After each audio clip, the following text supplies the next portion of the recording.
وہ پریشان سی اپنا سر تھامے بیٹھی ہوئی تھی۔ اس کی سمجھ میں کچھ نہیں آ رہا تھا۔ ڈاکٹرز نے اسے پریشان کر دیا تھا۔ وہ بھی آفس پہنچی تھی اور پریشان سی اس مسئلے کا حل سوچ رہی تھی۔ کیسے انتظام ہوگا 10 لاکھ کا؟ اوہ گاڈ! وہ اپنا سر ہاتھوں میں گراتے ہوئے بولی۔ پھر اس کے ذہن میں آیا کہ وہ جا کر ایک بار باس سے بات کرے، شاید اس کا مسئلہ حل ہو جائے۔ اس لیے وہ ہمت جمع کر کے سمیر راجپوت کے کیبن کی طرف بڑھی۔ سر، میں اندر آ سکتی ہوں؟ اس نے دروازے پر کھڑے ہوتے ہوئے کہا۔ اس نے سر اس بات میں ہلا دیا۔ سر، مجھے آپ سے بہت امپورٹنٹ بات کرنی ہے، وہ آہستہ سے بولی۔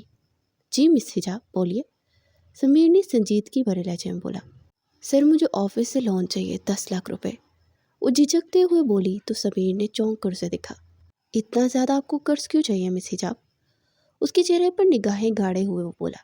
سر، مجھے ضرورت ہے، میری مدر کا علاج ہونا ہے جس کے لیے پیسوں کی ضرورت ہے، تو اس لیے آپ سے مانگ رہی ہوں، آپ میری پے میں سے کاٹتے رہے گا۔ وہ سر جھکائے اس طرح شرمندگی سے بول رہی تھی گویا قرض کی بجائے فری میں پیسے مانگ رہی ہو۔ کیا آپ کو لگتا ہے کہ آپ وہ پیسے واپس کر دیں گی؟ کیونکہ اکثر اوقات آپ اپنی پے جلدی لے لیتی ہیں اور یقیناً اتنی تھوڑی پے میں آپ کا گزار نہیں ہوتا، تو پھر بعد میں کس طرح آپ کٹوائیں گی اور کتنے سال لگیں گے اتنے پیسے ادا کرنے میں؟ سمیر نے ہنوز اس کے چہرے پر نگاہیں گاڑے ہوئے کہا۔ سر، میں ادا کر دوں گی اور آپ خود ہی میری پے میں سے آدھی پے کاٹ لیجیے گا، باقی میں پارٹ ٹائم کہیں اور بھی جاب کر لوں گی۔ وہ اپنی انگلیاں چٹکاتے ہوئے بولی۔ اتنا خود کو مصیبت میں ڈالیں گی اور خود کو تھکائیں گی، اس سے بہتر ہے میرے پاس آپ کے لیے ایک ڈیل ہے۔ سمیر نے چیئر کی پشت سے ٹیک لگائے اطمینان سے کہا۔ کیسی ڈیل سر؟ وہ تھوک نگلتے ہوئے بولی۔ آپ کچھ منتھ کے لیے مجھ سے شادی کر لیجیے، یعنی کانٹریکٹ میرج، اور اس شادی کے بدلے آپ کو جتنے پیسے چاہیے ہوں گے میں دوں گا۔ میں اپنا فائدہ دیکھ رہا ہوں، آپ اپنا فائدہ دیکھیں، اور مجھے یقین ہے آپ ہی فائدے میں زیادہ رہیں گی۔ اس کی بات پر حجاب کو اپنے کانوں سے دھواں نکلتا ہوا محسوس ہوا۔ آپ کی ہمت کیسے ہے مجھ سے یہ بات کرنے کی؟ وہ انتہائی غصے سے بولی اور ساتھ میں اس کے حلق جیسے آنسوں کا گولا سا پھنس گیا۔ مس حجاب، ایک بار جا کے تسلی سے اس کے بارے میں سوچیں۔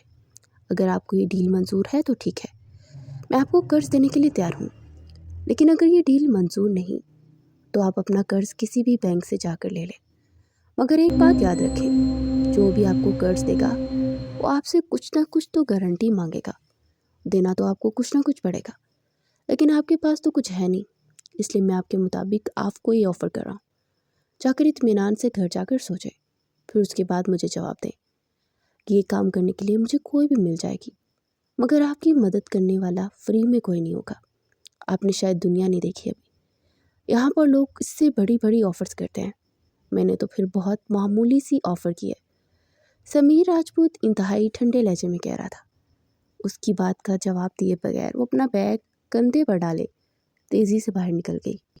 وہ روڈ پر آ کر روتی جا رہی تھی۔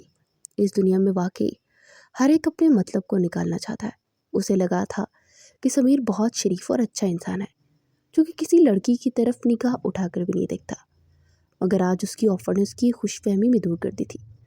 اس کی ماں وہاں گھر میں زندگی اور موت کی جنگ لڑ رہی تھی اور اسے ان کی زندگی بچانے کے لیے 10 لاکھ کی ضرورت تھی، جو کہ وہ قرض کے طور پر لینا چاہتی تھی، مگر سمیر راجپوت نے اسے قرض دینے کی یہ شرط رکھی تھی کہ وہ قرض چکانے کے بجائے اس سے شادی کر لے، اور نہ جانے یہ آفر کتنی لڑکیوں کو دے چکا ہوگا۔ شاید وہ اپنی ہوس پوری کرنے کے لیے یہ طریقہ اپناتا ہے۔ وہ سوچے جا رہی تھی اور پھر بس بیٹھ کر گھر پہنچی، اور اس کا ارادہ آج اپنے چچا جی کی طرف جا کر ان سے 10 لاکھ قرض لینے کا تھا۔ وہ ان کے دروازے پر پہنچی تو چچی کا موڈ اسے دیکھتے ہی خراب ہو گیا تھا، اور چچا جی نے بھی رسمی طور پر اسے کھانے پینے کا پوچھا، اور جب اس نے ان سے پیسوں کی بات کی تو چچا جی بولے، بیٹا ہمارے حالات تو خود ہی بہت تنگ ہیں، ہم کہاں تمہیں دے سکتے ہیں۔ اور پھر انہوں نے جو رونا شروع کیا تو پچھتانے لگا کہ ان کے پاس کیوں آئی۔ چچی کا تو بس ہی نہیں آ رہا تھا کہ اپنے بیٹے کے آنے سے پہلے اس کو نکال دیں۔ ان کا بیٹا اس سے شادی کرنا چاہتا تھا، مگر وہ جہیز پورے لینا چاہتی تھی، تو اب یہاں سے جہیز ملنے کی امید نہیں تھی، اس لیے اسے بہو بنانے پر بھی تیار نہیں تھی۔ وہ بوجھل دل کے ساتھ اٹھ کر واپس اپنے کمرے میں آ گئی۔ ہاتھ دھونے کے بعد اس نے صدیقہ بیگم کو کھانا کھلایا تو ان کے سینے میں پھر سے تکلیف شروع ہو گئی۔ ماں، آپ سے ایک بات کرنی تھی۔ اس نے آہستہ سے کہا تو صدیقہ بیگم نے اسے دیکھتے ہوئے کہا، ہاں میری جان بولو۔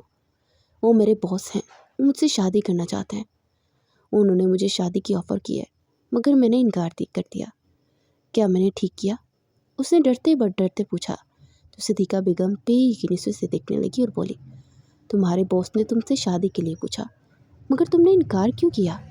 وہ برے انسان ہیں، لیکن تم تو کہتی تھی کہ وہ باس بہت شریف آدمی ہے۔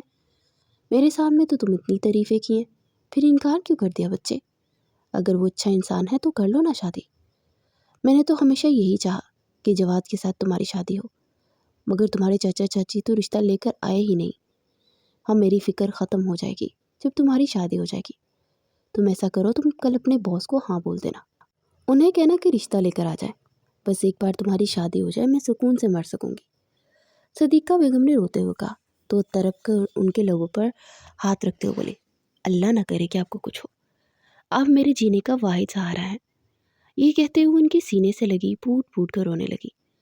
اگلے دن اس نے سمیر خان کو رشتہ لے کر آنے کے لیے ہاں بول دی تو اس کی بات پر بے اختیار ہنستے ہوئے بولا، مس حجاب آپ کا دماغ خراب ہے، میں اور آپ صرف کورٹ میرج کریں گے، وہ بھی کانٹریکٹ، اس لیے باقاعدہ طور پر رشتہ لے کر آنا یہ سب کی توقعات پر پلٹ جائے گا۔ میں آپ کی ہر بات مانوں گی، جیسا آپ کہیں گے میں ویسا ہی کروں گی، لیکن پلیز میری یہ بات مان لیجیے، میری ماں بہت بیمار ہے، وہ بہت زیادہ سٹریس لیتی ہیں۔ ہر بار میں ڈاکٹر کے پاس لے جاتی ہوں، ان کا آپریشن کرانا چاہتی ہوں، مگر ڈاکٹر ان کی حالت کے پیش نظر اور کچھ پیسوں کی وجہ سے آگے ٹالتے ہی جاتے ہیں۔ جیسے آپ کو مجھ سے مطلب ہے نا، میں آپ کا ہر مطلب پورا کروں گی، اس کے عوض آپ کو جو بھی چاہیے ہوگا میں دوں گی، میں اپنا سب کچھ قربان کر دوں گی، لیکن پلیز میری ماں کو ایک واحد خوشی دے دیں۔ ان کی ہمیشہ سے خواہش ہے کہ میری شادی بہت اچھے گھرانے میں ہو جائے اور وہ لوگ مجھے بڑے پیار اور محبت سے لے جائیں۔ اگر آپ ان کی یہ خواہش پوری کر دیں گے تو مجھ پر بہت بڑا احسان ہوگا۔ اب وہ ہاتھ جوڑتے ہوئے بولی، مس حجاب آپ کی ان ایموشنل باتوں کی وجہ سے میں اپنا تماشا نہیں بنا سکتا، مجھے بہت سادہ شادی چاہیے، اور کیا پتہ اس شادی کے بعد تم مجھ سے طلاق ہی نہ لینا چاہو۔ اس پاٹ لہجے میں بولا تو اس پتھر دل آدمی کو اس نے دیکھا اور بوجھل دل سے واپس پلٹنے لگی کہ اچانک سمیر خان نے سب کرا، مس حجاب ایک کام ہو سکتا ہے کہ ابھی فی الحال آپ مجھ سے جا کر کورٹ میرج کر کے سارے کانٹریکٹ پیپر سائن کر لیجئے، پھر اس کے بعد میں 2 دن تک آپ کے گھر رشتہ بھیج دوں گا، پھر آپ وہاں سے رخصت ہو جائیں گی۔ سمیر راجپوت نے کہا تو اس نے سر اس بات میں ہلا دیا۔ پھر اسی دن سمیر راجپوت سے شادی ہو گئی۔ جب شادی کرنے کے بعد وہ گھر واپس آئی تو اس کے قدم من بھر کے ہو رہے تھے۔ اسے ایسا لگ رہا تھا نہ جانے اس نے کون سا گناہ کیا ہے اور اپنا اب چور سا لگ رہا تھا، مگر صدیقہ بیگم کی وجہ سے وہ اپنے چہرے پر مسکراہٹ لائی اور ان کے سارے چھوٹے موٹے کام نپٹانے لگی۔ پھر 2 دن کے بعد جب سمیر خان اپنے ملازمین کے ساتھ بڑی سی گاڑی میں آیا اور ڈھیر سارا سامان تھا ساتھ، تو پورا محلہ تجسس سے دیکھنے لگا۔ 2 گھر چھوڑ کر جو چچا کا گھر تھا، وہاں چچا اور چچی بھی گاڑی دیکھنے کے بعد پوری فیملی سمیت وہاں پر موجود تھے۔ سب تو سمیر کو دیکھ کر ہی حیران رہ گئے۔ اس کا پروقار انداز سب کو سحر میں جکڑ گیا، جس کو پانے کی لڑکیاں تمنا کرتی تھی، مگر وہ آج اس سادہ گندمی رنگت والی حجاب یوسف کا رشتہ لے کر آیا تھا۔ چچی اور ان کی بیٹیاں تو جل بن کر گئی تھی۔ ویسے آپ تو اتنے حسین ہیں، آپ نے اس میں کیا دیکھ لیا؟ اس کے چچا کی چھوٹی بیٹی نے حسد بھرے لہجے میں پوچھا تو صدیقہ بیگم کا رنگ سرد سا ہو گیا۔ میں نے وہ دیکھا جو آپ نے نہیں دیکھا محترمہ، ان کی دل کی خوبصورتی، ان کی معصومیت سب سے بڑھ کر ہے۔ آپ جانتی ہیں یہ ایک ایسی لڑکی ہیں جو ایک بار اپنے میں سے آدھی پیمنٹ میرے ہی ورکرز کو دے گئی تھی، کیونکہ اس کی بیٹی کی اس دن سالگرہ تھی اور اس کی بیٹی نے بہت قیمتی گفٹ مانگا۔ حالانکہ مس حجاب کو ان پیسوں کی بہت ضرورت تھی، مگر انہوں نے دوسروں کا احساس کیا، وہ تو بس میں ان پر فدا ہو گیا۔ سمیر خان کی بات پر وہ دھک سے رہ گئی، کیونکہ وہ یہ بات اس ملازمین شخص کے علاوہ کوئی نہیں جانتا تھا، مگر سمیر خان اس کی یہ بات بھی جانتا تھا، تو شاید اس کی یہی ادا پسند آئی، اسے چند دنوں کے لیے اپنے پاس رکھنا چاہتا تھا۔ اس شخص کے بارے میں جتنا سوچ رہی تھی اتنا ہی الجھ رہی تھی، نہ جانے اس کی شخصیت اتنی پراسرار کیوں تھی۔ تو آنٹی جی آپ بتائیں کہ میں کب آپ کے گھر بینڈ باجا بارات لے کر آؤں؟ سمیر خان نے انتہائی احترام بھرے لہجے میں پوچھا۔ بیٹا جی جب آپ مرضی لے آؤ،